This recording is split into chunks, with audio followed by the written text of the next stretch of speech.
How many of you want to know how to make paper clay? Okay, only take a minute.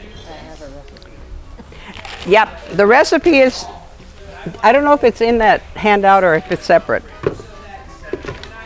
But if you see it once, you can see how easy it is. And the advantage is you can mend anything. The first thing is you have to make some pulp. I use cotton linter, which is basically watercolor paper, because it doesn't stink. You can run in the bathroom and use toilet paper. This is made with cotton and no chemicals. It's just beaten like to death. Toilet paper is wood with a lot of acid. So if you have an old watercolor under the bed from your college days, that's good. A good art store will sell you a linter for like $5, a big piece like this. And I'm going to tear it up into plenty of water.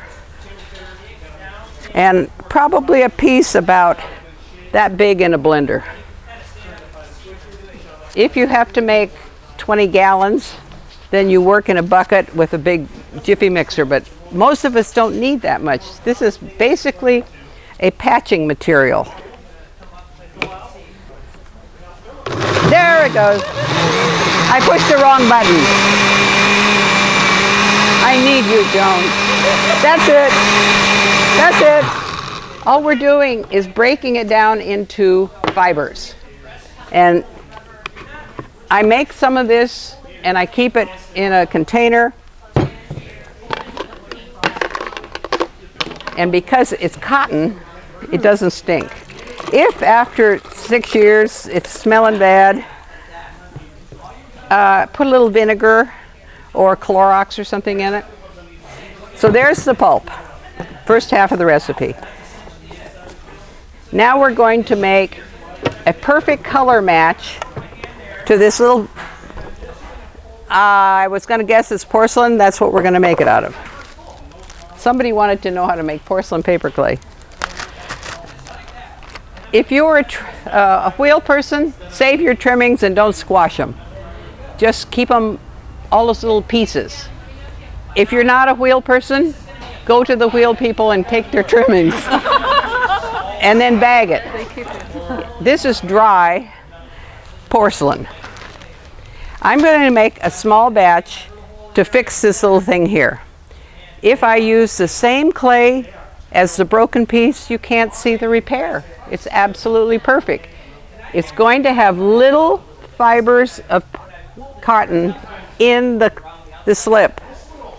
They act with capillary action, so I can take a bone dry piece and another bone dry piece, stick them together, and 4 seconds later it's stuck.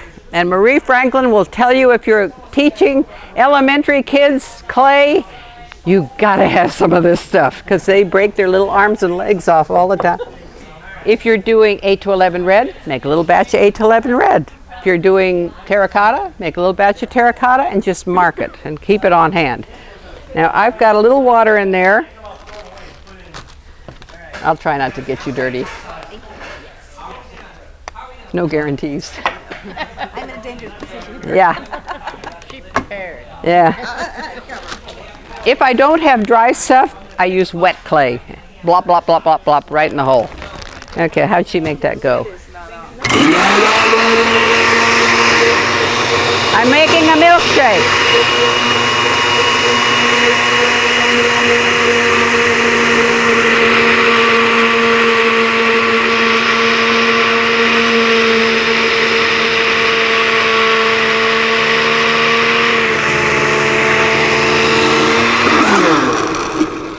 Bloop. We want a nice thick milkshake. Mix it thick. Got it? That's why I only started with that much water. If you start with this much water, you're going to need a lot of clay. We've got our milkshake. One more step. This is the trick part. I mean the tricky part. Where's my stick? I'll use this. Take a stick. Stick it in your batch of milkshake. and pick it up.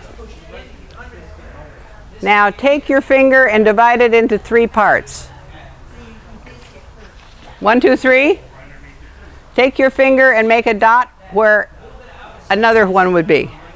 We now have a perfect measure for adding 3 parts slip to 1 part pulp. This is not rocket science. How do we do that? Stick it back in the blender and take your little scooper duper. Don't pour it in, you'll get way too much water. Ah! Scooper duper, you won't fit. Ah! Pour out in the water. That's better. I'll take and just shake out a little of the water. You can't see, but I can. I'm going to add pulp until I get to the mark. You see, this is really scientific.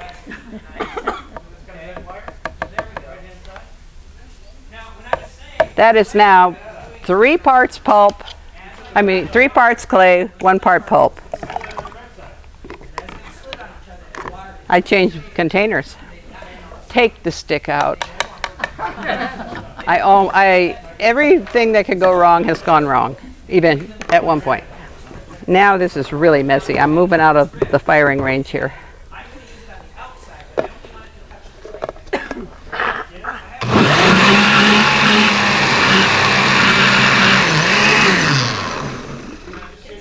You now have paper clay.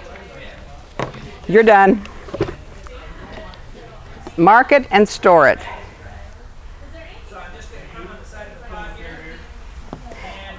The reason there's sort of a bad smell, this container had some old icky stuff in it and I just rinsed it. I'm going to put the lid back on because this stuff doesn't. It's just something was in here. So here is pure porcelain paper clay, ready to go. I would always mark it.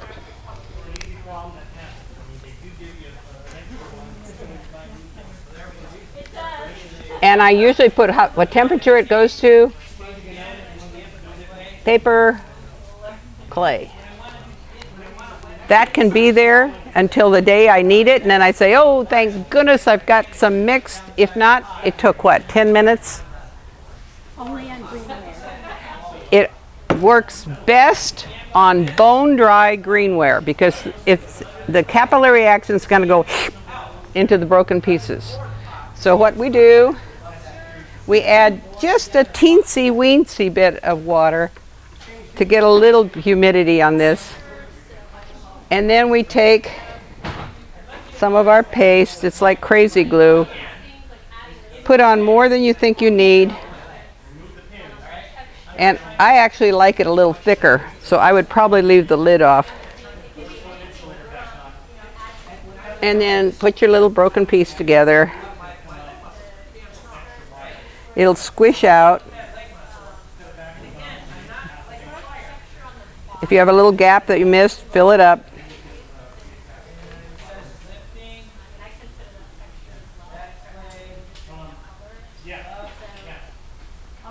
It was stuck down before I got my finger off. Now all you do is biscuit. And it works every time. Because of the porosity sucking into the dry clay, it will actually work on bisqueware because that's still a little porous. It's not 100% as successful as this, but if you're desperate, try it because the main thing is it won't show. Now if I made a big glob and it's ugly, I just smooth it off, a little sanding. So that is the advantage of paper clay. Linda, if Yeah. I use this, I will wash it. No. I want to know if I use different clay, Yeah. will that be okay? It will, it just will show. But basically, it's a perfect match. They'll dry the same, they look the same, but if you're desperate, use whatever you have.